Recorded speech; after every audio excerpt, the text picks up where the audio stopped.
Bonjour et bon début de semaine à tout le monde. Je sais qu'Internet coûte très cher en Afrique et que vous n'avez pas très souvent la possibilité d'écouter toutes mes interventions. Raison pour laquelle je profite ici pour remercier toute la jeunesse africaine qui sont en train de faire un travail exceptionnel parce que tout ce que je dis, ils arrivent à le découper en petits morceaux pour les faire circuler pour permettre à toute l'Afrique d'écouter les messages que nous lançons.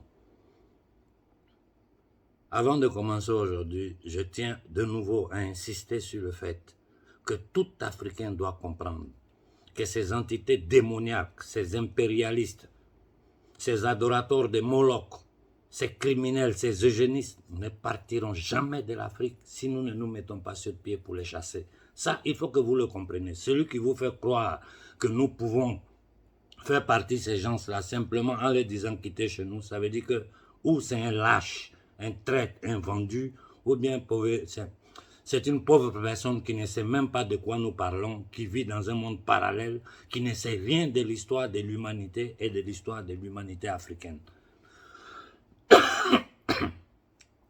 Bon, hier j'ai été très choqué quand j'ai reçu une vidéo que je vous présenterai et je dis à toute la jeunesse africaine, la vidéo que je vais vous faire voir, c'est inutile de poster cette intervention avec la vidéo sur Facebook, sinon ils vont bloquer vos comptes pour rien. Vous pouvez la faire circuler simplement à l'intérieur des groupes WhatsApp, des groupes Telegram, c'est-à-dire de vos petits groupes, mais pas sur les grands médias sociaux. Pour le faire, vous devez tailler la partie de cette vidéo-là. Sinon, ils vont vous bloquer pour rien. Regardons cette petite vidéo qui dure très peu. Une vidéo qui a été enregistrée par les exécutants. Et ensuite, nous allons poursuivre.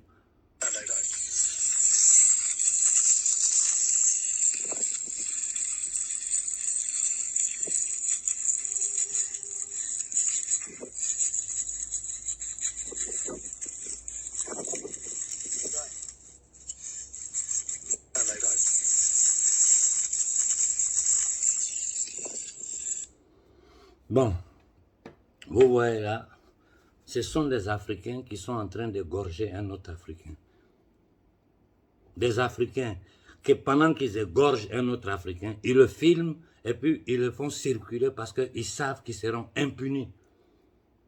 Ils savent qu'ils seront impunis. Pourquoi? Parce que cette vidéo-là, ça se passe au Tchad. Hein.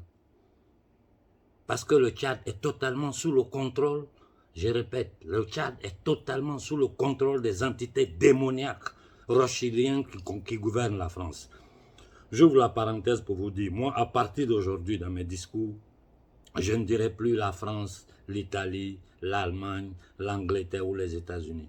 Parce que tant que nous sommes dans cette narration, en accusant certains gouvernements qui disent de parler au nom de certains peuples occidentaux, comme le gouvernement Macron, le gouvernement italien, le gouvernement allemand, le gouvernement espagnol, nous nous trompons. Et c'est ce que ces entités démoniaques qui sont cachées derrière tout ce qui se passe veulent que nous fassions, que nous accusons des États, que nous accusons des peuples, que ces mêmes peuples-là aujourd'hui sont barbarisés par eux. Et je vous dis, celui qui a étudié un peu l'histoire de l'Europe, il sait de quoi je suis en train de parler. Donc, quand nous voulons parler de la France, nous devons commencer à utiliser la parole, le gouvernement rothschildien, le gouvernement Rothschild. Il faut que ces assassins-là viennent dehors, que tout le monde sache que ce sont eux qui sont derrière le rideau, qui tirent les fils. Cette mafia ashkénazite, ces banquiers usuriers internationaux. Et quand, en parlant de la mafia ashkénazite, des Rothschild, des Rockefeller, des Morgan, des Warburg, des Sassoum, de toutes ces maudites familles-là, ce n'est pas que nous sommes en train d'accuser toutes les personnes d'origine ashkénazite qui se sont converties à l'hébraïsme. Ils n'ont rien à voir avec. Il faut toujours séparer les peuples de ces maudites élites cachées derrière l'illusion démocratique qu'ils ont créée pour enfumer les peuples et pour porter avant leur projet de domination mondiale.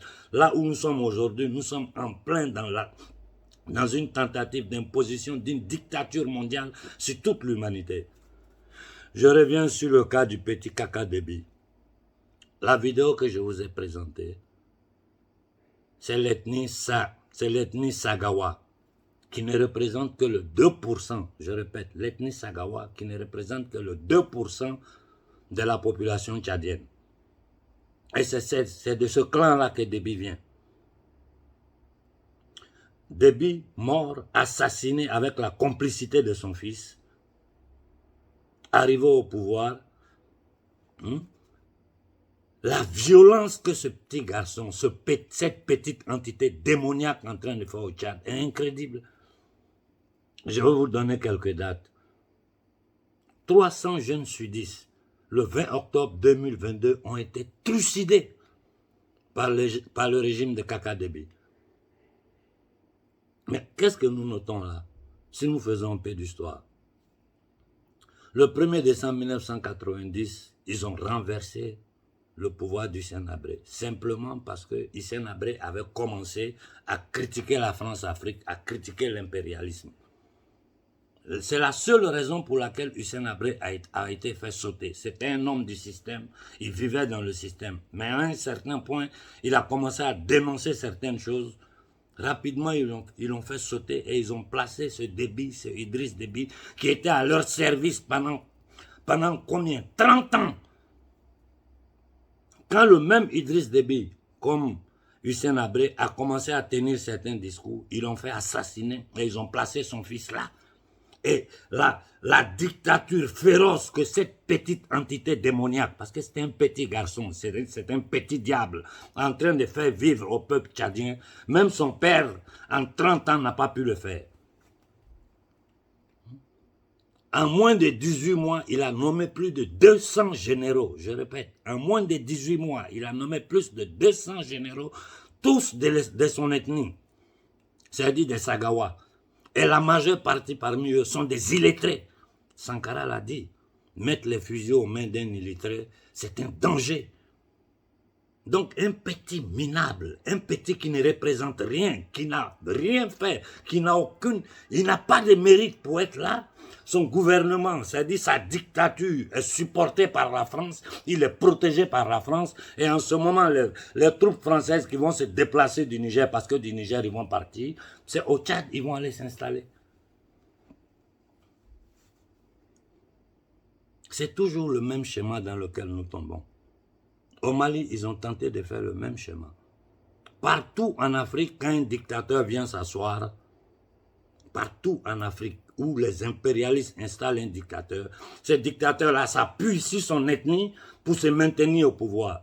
Dans une de mes dernières vidéos, j'ai parlé au peuple congolais, j'ai parlé aux gens de l'ethnie de ce maudit Tshisekedi. Je leur ai dit, supporter Tshisekedi, c'est supporter vous-même votre mort, votre souffrance, votre misère, votre humiliation. Et je répète la même chose au groupe ethnique Sagawa du Tchad. Mais vous pensez que c'est en Afrique seulement il y a des ethnies? Partout dans le monde il y a des ethnies.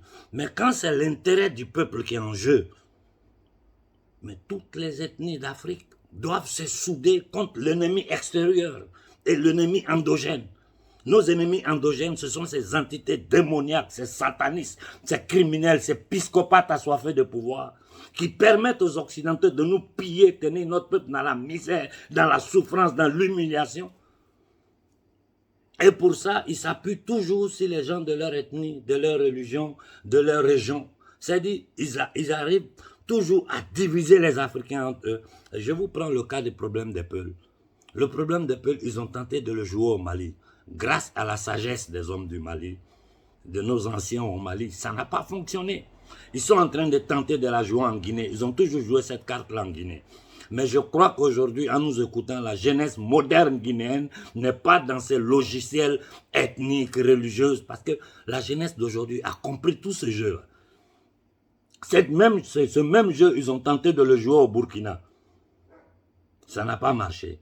C'est le même jeu qu'ils ont joué en Côte d'Ivoire pour installer ce criminel, cet assassin venu du Fonds monétaire international, c'est-à-dire la banque des Rothschild, une banque d'usuriers, de criminels qui endettent toute l'humanité. Arrivé sur les chars français, après avoir tué des Ivoiriens, après quoi il a manipulé la constitution ivoirienne pour se maintenir au pouvoir. Et la France le supporte. Donc, à nos frères tchadiens, aujourd'hui, je vais vous le dire, et je suis fatigué de répéter toujours la même chose. C'est le Tchad qui vient avant tout. Nous sommes africains, nous sommes sur le même continent. Notre peuple, toutes les ethnies d'Afrique sont attaquées par ces entités démoniaques occidentales. Et qu'est-ce que nous faisons? Nous supportons des psychopathes, des maudits, des malhonnêtes, des voleurs. On a vu au Niger combien de millions de tonnes d'or ils ont trouvé dans les maisons de ces dirigeants. Pendant qu'au Niger, les gens n'ont pas eau potable, ils n'ont pas courant, ils n'ont pas d'hôpital, ils n'ont pas d'école, ils n'ont rien. Et si ça pète au Tchad, vous allez voir dans les maisons de ces gens, vous allez trouver ce même scénario. Donc à nos frères Sagawa, vous vous trompez. Vous êtes en train de vous tromper et vous êtes en train de faire du mal, pas seulement aux Tchadiens, mais à toute l'humanité noire, à toute l'humanité africaine. Ce que vous faites au Tchad, là, ce n'est pas seulement entre vous Tchadiens, ça fait mal à toute l'Afrique. Sinon, un petit vaurien, un minable qui n'a jamais rien fait de sa vie pour être au poste où il est, c'est-à-dire le petit misérable, cette petite entité démoniaque qui s'appelle Kaka Déby, peut se permettre de faire ce qu'il est en train de faire. Et quand tu vois cette déclaration, il menace même les facts, il menace tout le monde. Mais nous devons comprendre une chose, ce n'est pas Déby qui parle. Ce petit misérable n'est rien, ce n'est qu'un microbe. Derrière, c'est la France qui parle. Derrière, c'est l'Union européenne qui parle. Derrière, c'est l'État négrier nazi américain qui parle. Et je suis très content qu'aujourd'hui, il y aura une manifestation au Niger pour demander le départ des bases américaines du Niger. S'ils ne vont pas, nous allons les faire partir. Aujourd'hui, l'humanité, je vous répète, l'humanité entière, c'est la vérité. Donc, ils ne peuvent plus faire leur jeu de 3 cartes avec les Nations Unies. Ça ne fonctionne plus. Ça ne sert plus à rien. C'est-à-dire, ils savent que les Africains ont compris. Mais ils n'ont pas le choix. Voilà pourquoi je vous répète toujours, ils ne partiront pas si nous ne les chassons pas. Quand nous passons du Tchad au Togo, le schéma c'est la même chose. Le petit aidement est supporté par son ethnie, par les gens de sa région. Est-ce que c'est seulement... C'est tout le Togo qui souffre. Il y a quelqu'un au Togo qui peut dire que parce qu'il est de la même ethnie que ce minable, ce fils d'assassin, celui qui a tué, Sylvanus Olympio, quelqu'un peut dire que parce qu'ils sont de la même ethnie, lui, il vit bien. À part cette petite élite bourgeoise, néocoloniale, les négriers noirs de tout le camp de concentration, du camp de réfugiés qu'ils appellent Afrique, ces gens-là n'ont ni sentiment, ni empathie, ni compassion pour notre peuple. Ils sont là pour leur pouvoir. Ils sont affiliés aux loges sataniques occidentales.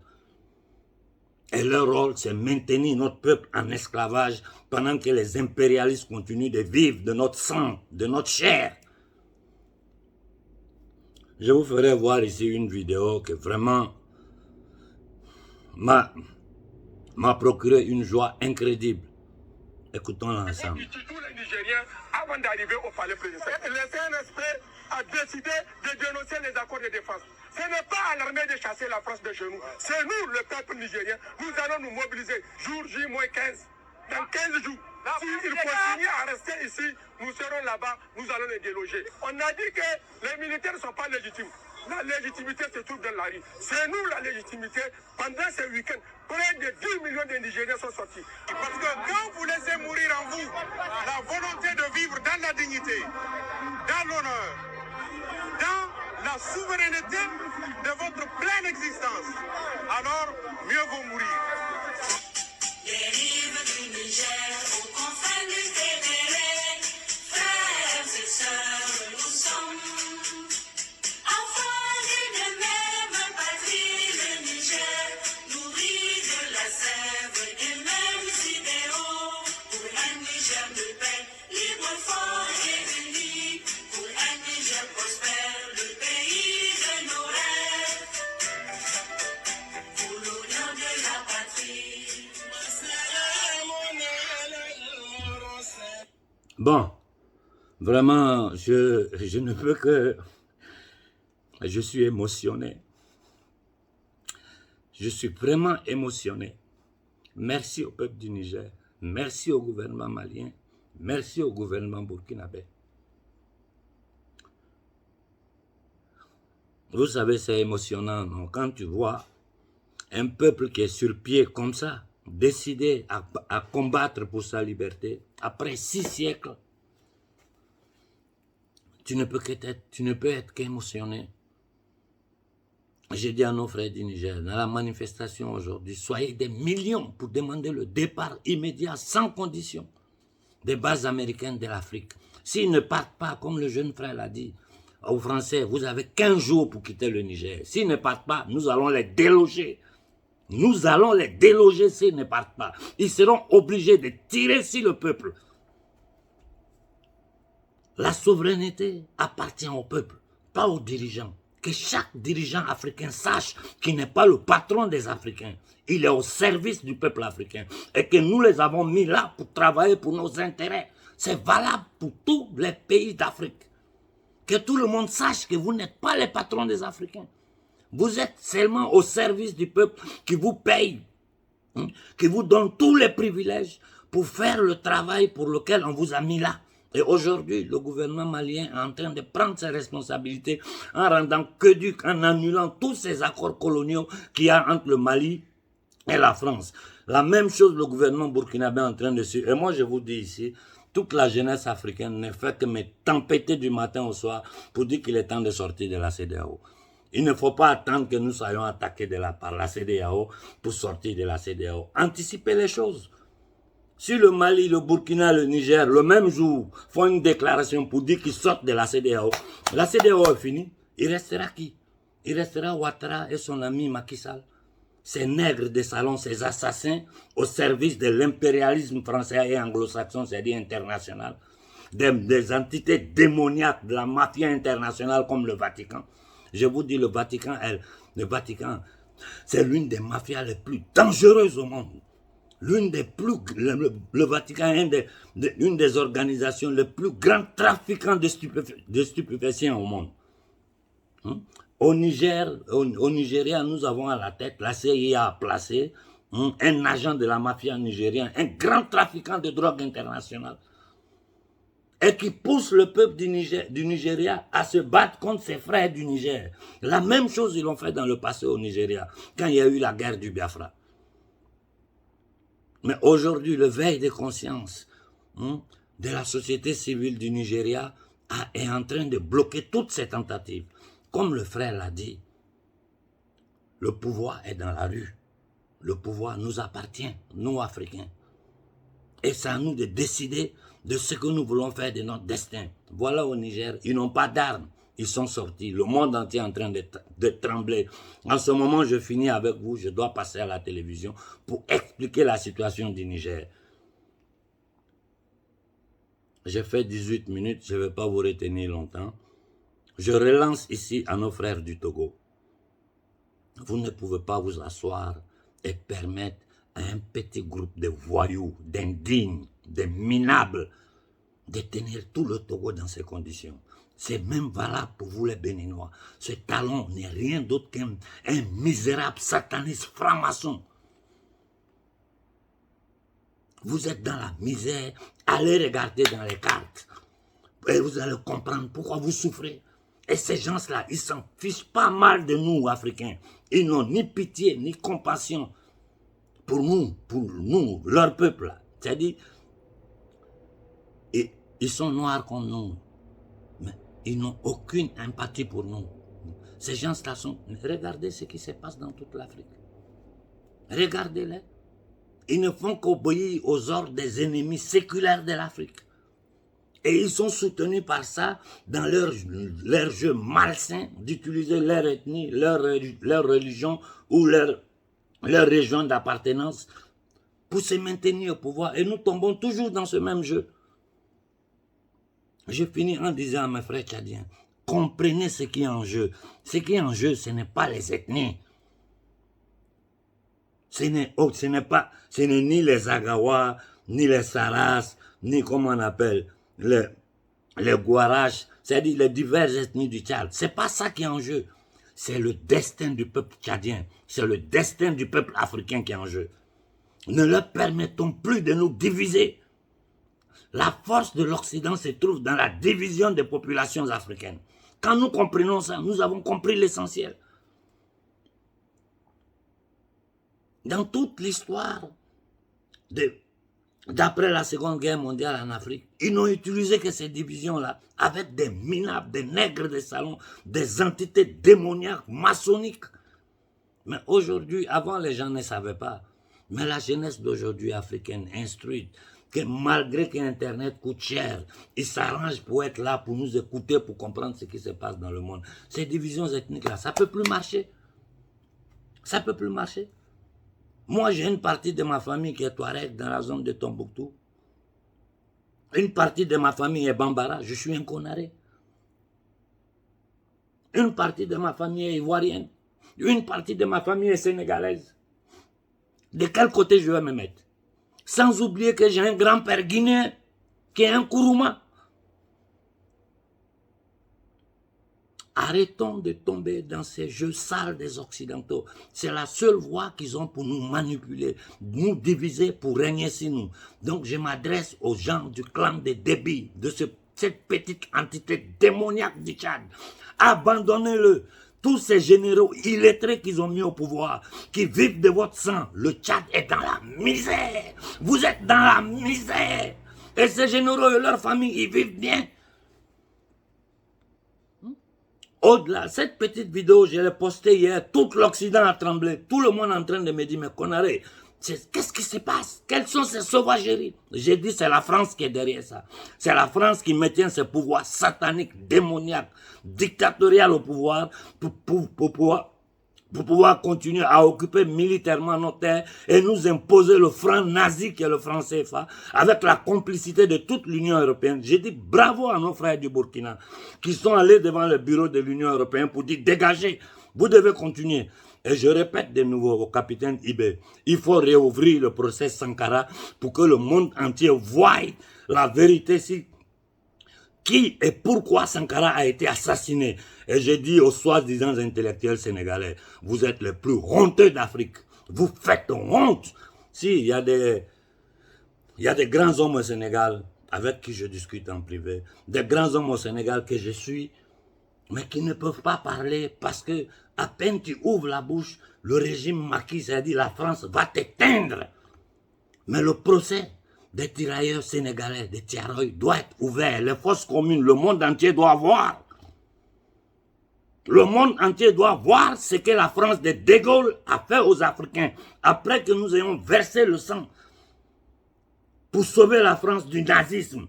C'était ce criminel interne, c'est-à-dire un des plus grands criminels de la terre, c'est De Gaulle. Il a imposé, copié totalement ce que Hitler avait imposé à la France comme système monétaire et il a appliqué sur un peuple qui est venu combattre, qui a versé le sang pour la France. Et ça n'a pas suffi. Ils ont tué nos soldats, nos tirailleurs sénégalais, c'est-à-dire les soldats africains, les enterrés dans des fosses communes. Et il y a le silence total en Afrique. Africains, levons-nous dans toute l'Afrique de l'Ouest, l'Afrique centrale. Nous devons nous lever. Ces gens-là ne partiront jamais. Leur survie dépend, je répète, leur survie dépend du maintien du peuple africain, de l'humanité africaine dans la misère, dans l'esclavage, dans l'humiliation et dans la division. Je m'arrête là pour ce lundi matin. Réfléchissez bien sur tout ce que je viens de dire. Réécoutez la vidéo plusieurs fois. Essayez de l'élaborer. J'ai dit à la jeunesse africaine, préparons-nous au combat. Même s'ils n'attaquent pas avec la CEDEAO, ils ne vont pas s'arrêter. Ils vont utiliser tous les moyens à leur possession pour détruire l'Afrique, pour prendre contrôle de notre territoire. Et je ne sais pas pourquoi en Afrique, personne n'ose parler de l'Organisation mondiale de la santé. Mais je vous dis, ils sont en train de préparer une nouvelle psychopandémie. Et leur objectif principal, c'est éliminer les 3/4 de la jeunesse africaine. C'est vous qui les faites peur. Ils veulent vous éliminer. Donc ce combat-là, vous êtes obligés de le mener. Si vous ne le menez pas, vous allez tomber comme des mouches. Je vais revenir sur l'Organisation mondiale de la santé, une société privée, c'est-à-dire l'Organisation mondiale des satanistes, privée financée par le criminel, le géniste Bill Gates et l'État négrier américain. N'oubliez jamais que l'Amérique a été créée sur un génocide et sur la déportation des millions de nos ancêtres. Je m'arrête là pour ce matin. Je souhaite bon début de semaine à tout le monde. J'ai dit au peuple d'Afrique, préparons-nous à la guerre parce qu'ils ne vont pas s'arrêter. Bon début de semaine.